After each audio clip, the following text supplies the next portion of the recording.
Magandang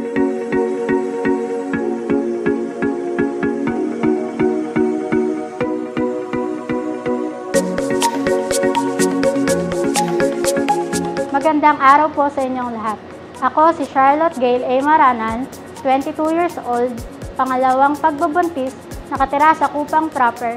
Ako po ay narito upang ipahayag ang aking advokasya tungkol sa maingat na pagbubuntis na napakahalaga sa ating mga kababaihan.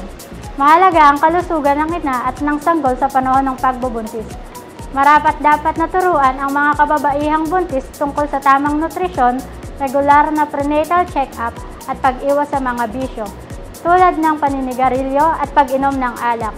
Kapag ang ina ay malusog, tiyak magiging malusog rin ang sanggol. Ang tamang gabay at kaalaman tungkol sa kalusugan sa pagbubuntis ay makakatulong upang maiwasan ang komplikasyon sa panganganak at masiguro ang maayos na paglaki ng sanggol sa loob ng sinapupunan.